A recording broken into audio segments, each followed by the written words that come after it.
น้อยอยู่ไหนตอนนี้อยู่ไหนฮัลโหลพี่กูอยู่ที่ไหนพี่ถึงแล้วน้อยอยู่ไหนอ่ะก็ไปน้ำมาเลยพี่เอ้าตายแล้วกู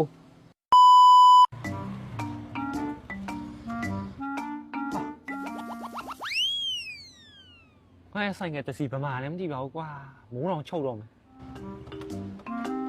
เอ้ยอยู่ไหนวะ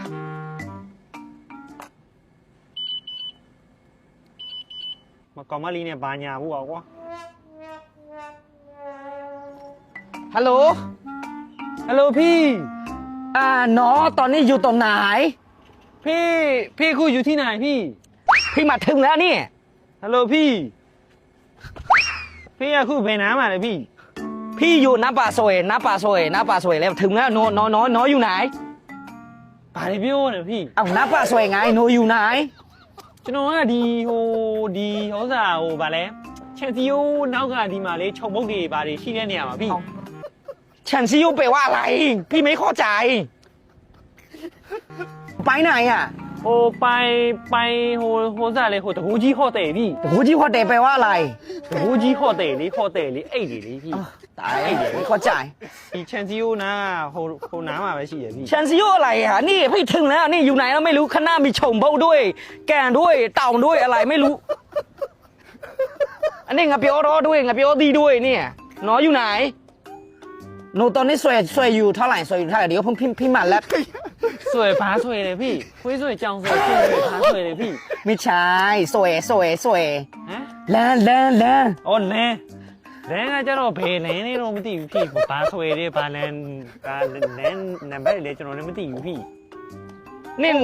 มาถึงแล้วเนี่ยဟိုလေဟိုနားမှာလေဒီဟိုစားဟိုဒီခြုံမုံနားမှာပဲရှိတယ်လေพี่ချန်စီယိုနောက်မှာလေพี่โอ้ตายแล้วเนี่ยเอ้ยกู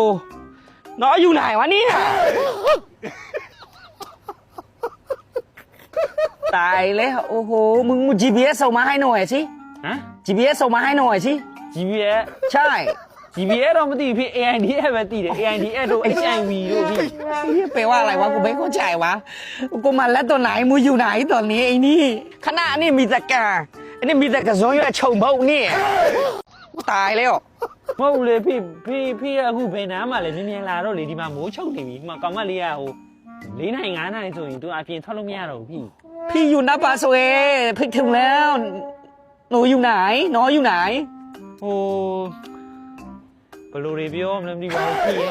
အခုကဒီဆွဲဆိုတာလဲဘာဆွဲမန်းလဲမသိဘူးพี่ဟိုဥစားဒီဟိုကျွန်တော်ကဒီချန်စီယိုနောက်ကဒီခြုံမုတ်နားမှာထိုင်နေတာพี่น้อง GPS ส่งมาให้หน่อยสิฮะ GPS location GPS ကဘာလဲพี่ဟို AIDF ပဲသိတယ်พี่ AIDF ကို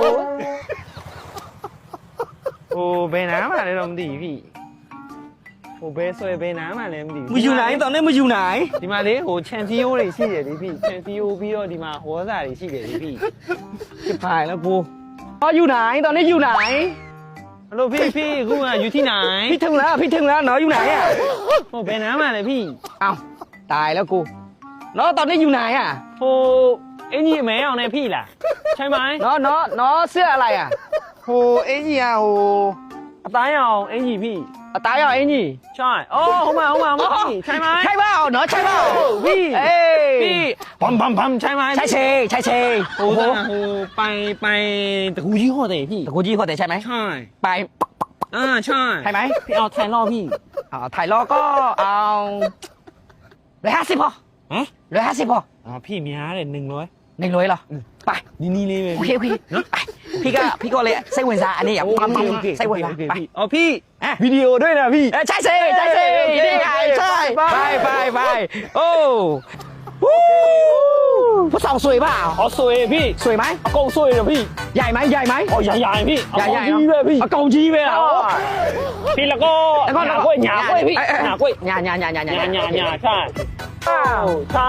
เย้โอ้ถ่ายวิดีโอด้วยเหรอวิดีโอด้วยพี่ไม่เชื่อเพื่อไม่เชื่อไม่ยอมพี่เราโอเคพี่ไม่ยอมโอเคแล้วก็แผลกล้วยพี่แผลกล้วยโอเคกินเบียร์ดีกว่า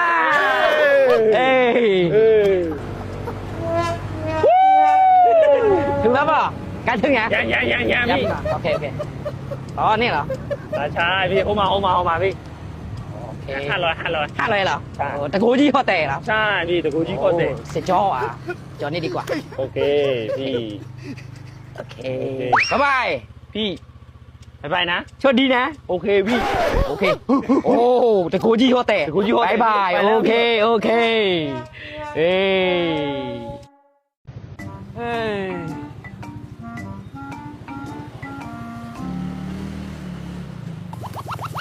เฮ้ย เฮ้ย โอ้แล้วไม่ได้กันเจสเลย ได้เลย อะไร ที่ဆိုင်ငယ်ဘယ်ကမိုက်ပုံနဲ့ကောက်ဟမ် อะไรไม่พอใกล้ใกล้อะไรมอเตอร์ไซค์มึงนั่นแหละ พี่ซื้อมาให้ ဒါဟိုမော်တော်ဆိုင် ใช่ ဘယ်ကမိုက်ပုံနဲ့သုံးဝေးလား อ้าวมึงดูที่สวยมากนี่นี่ ဘာဆွေတာဆိုတော့မျက်လုံးပဲရှိတယ် ไม่ใช่ มึงก็ไม่มีอะไรไง พี่ไม่อยู่ก็มึงก็ไปซื้อตลาดอะไรอย่างเงี้ยก็ได้ไงนี่สวยไหมตะขวาสิ တခွန်းလား ลองดู ဒီလောင်းဆိုင်ငယ်ဆုံးဖြတ်တဲ့နေတဲ့ဆိုင်ငယ်ကို อ้าวมึงไม่เอาเหรอ สวย สวยจริงๆนี่สตาร์ท မ ติด လေး ด้วย ကြည့်အောင်မဖိတော့မှဒီမှာစတေကာတွေနဲ့က สวยมากนี่ดูดิหมดมันนี่ด้วยนี่มัวด้วยนี่ ဘလို့ဖွင့်ရတာလဲလား นี่ดูนี่ ဟမ် เน้นเปียวอ๋อโอเค โอ้ ใช่เปล่าดี ชอบไหม မဟုတ်ဆိုင်ငယ်မမောင်းတက်ဘူးနွားနဲ့ပဲမောင်းတက်တာ เอาหนูอะไรมองได้ไปมาอะไร ก็มึงซื้อไปซื้อจะจออะไรก็ได้ไง ชอบไหมชอบไหม ဟမ် ชอบไหม ချော့ဟာတောက်ကြီး ဆိုင်ကဝယ်လာတယ်တကယ်ကြီး ဟာ ကြည့်လိုက်ကလစ်160 ဟောဟောရောမင်းမိုက်လိုက်လား ဟာမင်းလည်းဆိုင်ကနေပါ မင်းဘာဆိုင်ငယ်မဟုတ်ဘူးသိပါဘူးကွာမင်းကလည်းဘယ်ခစ်ဘယ်ကဘာတဲ့ဆိုင်ငယ်လဲဒီမှာသေးဝဲလား ใช่ มึงก็อย่าได้มอเตอร์ไซค์โซ မတော်ဆိုင်ဒီလိုဆိုင်ငယ်ဝင်လာပြီ เอา လေ นี่ดีกว่า พี่ซื้อมาที่ต่อชอบ တစ်တော့ချော့ ใช่350 350 ใช่ မင်းတို့ကမင်းတို့က အမိုက်ပုံနေတာတက်ပြစ်လိုက်တာတော့ เอ้าไม่ชอบเหรอมึง မချော့ဘူး ฮะเอา350ไงที่ต่อชอบเวลาเลย 350ပြီးလဲသွားတော့ရအောင် ဟာဘာလဲကွာရောပြန်မဲရော เย้ทำไมไม่เอาอะมอเตอร์ไซค์สวยมากไอ้เหี้ย ရဘယ်လိုသွားမလဲဟိုစော်နေတာ ကျင်းနေရတော့ ဘာလဲကွာရော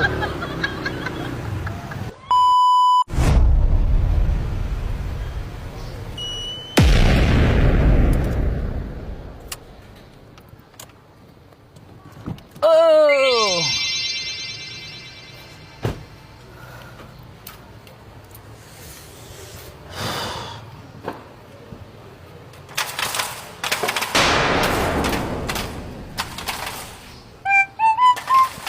อะไรวะ เอ้ยรับไปด้วยกันเฉยๆเลยเอาประตูให้หน่อยสิเอ้ยรับไปด้วยกันเฉยๆเลยมึงอยู่ไหนเอาประตูให้หน่อยสิเร็วๆอ้าวอะไรวะ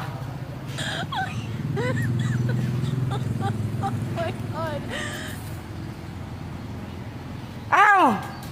ผมไม่รักใส่วะเนี่ยเอามืออยู่ไหนวะนี่ คนเจก็รอไว้นี่โอ้เฮีย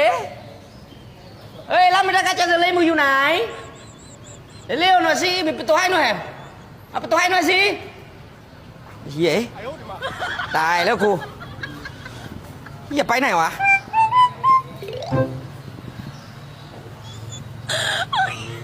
ชิบหายแล้วนี่อ้าวไม่ละสายวันเนี่ยโอ้โหไอ้เหี้ยตายแล้วกู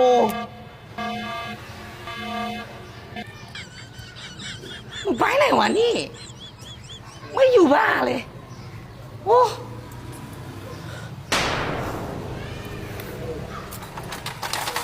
โอ้ชิบหายตายแล้วนี่กูเฮ้ยแล้วไม่ได้การเจเซเลนมึงอยู่ไหนเอาประตูให้หน่อยสิเฮีย